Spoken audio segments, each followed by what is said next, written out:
Episode 1 of Masters of Universe Revolution introduces us to the kingdom of Eternia, a wondrous world of dualities where opposite forces are always at war, be it the science of magic, good or evil, wizards and warlords. Like siblings, these powers have plunged Eternia into a never-ending war. However, the champions of magic have always managed to protect the magical kingdom. Even if Kings begins with a mysterious traveler entering the kingdom of Subternia, a dark world where evil reigns supreme.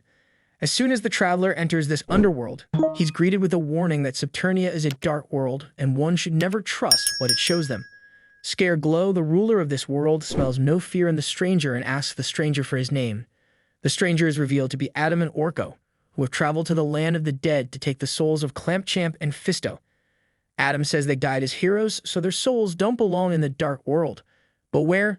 Didn't evil Lyn destroy Preternia, the paradise for fallen warriors? Scareglow disagrees. Adam calls upon the power of Grayskull and transforms into He-Man. Adam's friends and even the king of Eternia also joined him in battle. Scareglow put out a good fight, but even he and his army of shadow monsters are no match for He-Man's strength and Teela's magic. They escape the pit of darkness and lock it so Scareglow can't follow him into the mortal world. In the next scene, we see Skeletech, a mechanical version of Skeletor, who transforms his minions into technological abominations. If you don't know, Skeletor was turned into Skeletech by Mistress Motherboard, who wants to use him so Hordak and his evil army can destroy Eternia. As the episode goes on, we learn that King Randor is in his final days and will soon die because of severe organ failure. Adam asks Teela to save Randor, but even Teela's magic can't help. In his final moments, Randor shares with Adam that he wants the latter to become the king of Eternia. This means Adam can no longer live a dual life as He-Man. Teela tries her best to restore Preternia so Randor and other fallen warriors can have a paradise to rest.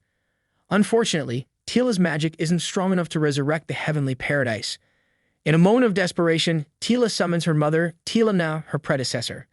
Teela reveals that Preternia is created by the magic of three gods, and the only way to restore it is by securing the power of all three gods, Ka, Havok, and Zor. Teela asks her daughter to journey to the land of magical mists of dark smoke to find the magic of Ka, one of the gods from whom powers Preternia were crafted. Towards the end of the episode, Randor dies and the preparations have started to crown Adam as the new king, but things turn interesting when Keldor returns and cites himself as the rightful owner of Eternia. In case you've missed it, Keldor is Randor's brother, who was believed to be killed in a battle. Episode 2, titled Ascension, begins with a flashback of King Randor, and we see him and his brother, Keldor, breaking into their father's study. The erstwhile king and his spouse, Amelia, argue about sending Keldor to Anwat Gar. Amelia wants Keldor to be sent to Anwat Gar so he can break free of his younger brother's shadow. Even though Keldor was the eldest, he couldn't be crowned the king because he was a Gar. In case you haven't read the original comics, Keldor was born of the union of Miro and a Gar woman named Sarian. Adam reveals that he is quite confused between carrying out his father's wish and being the champion.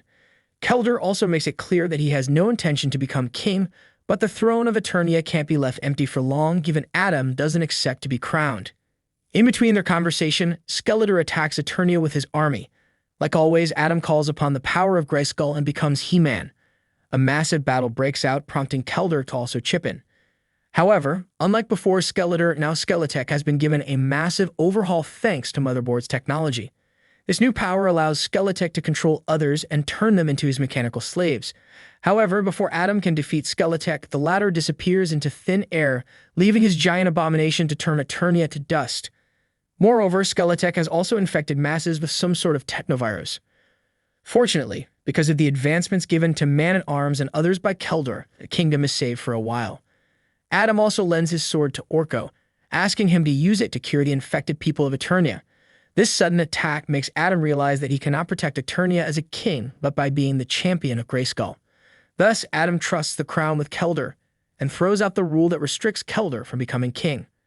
Meanwhile, Teela pays a visit to Lord Granomir, a giant dragon, and learns that he's dying as well. Teela informs Granomir about his mission to restore the kingdom of Preternia. Rumor has it that Granomir once granted access to Ka, the snake magic. Teela also finds evil Lyn there, who has been taking care of Granomir in his final days. Granomir refuses to help Teela because the last time he trusted a human with such magic, the world was thrust into a massive war. With no choice left, Teela and evil Lyn join forces and convince Granomir to share the snake magic on the condition that Teela answers his riddle. Teela delivers and is bestowed with the snake magic. Towards the end, we're met with a major revelation that Keldor is actually Skeletor in disguise to know more about Adam's plan and use Eternia's resources to aid Horde and his army. Episode 3 starts off with Horde attacking Stonder's planet and capturing him. Stonder is defeated and has his life sucked out of him by one of Horde's beasts. Mistress Motherboard conveys to Horde that Skeletor, in the guise of Keldor, has been crowned as the new ruler of Eternia.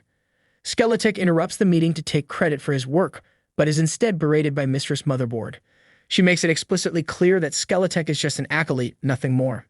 This angers Skeletor, as for as long as he can remember, Skeletor has only harbored one dream: to be acknowledged as a superior force in the universe.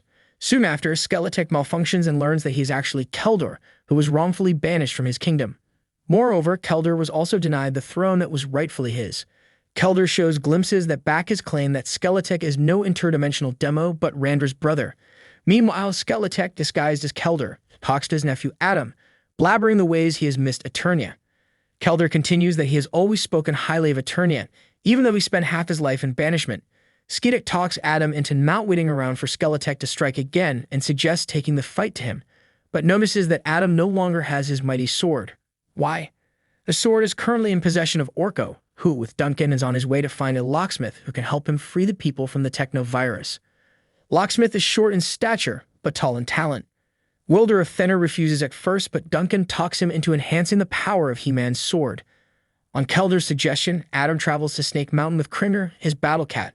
While he's away, Keldor manipulates Andra into helping her reverse engineer the motherboard technology. Keldor says that he wants to integrate the regulars of Eternia with the same technology so they no longer have to rely on their champion. Man-at-Arms agrees and creates a bracelet that, if worn, can enhance their strength tenfold. When Adam reaches Snake Mountain, he finds it to be entirely empty.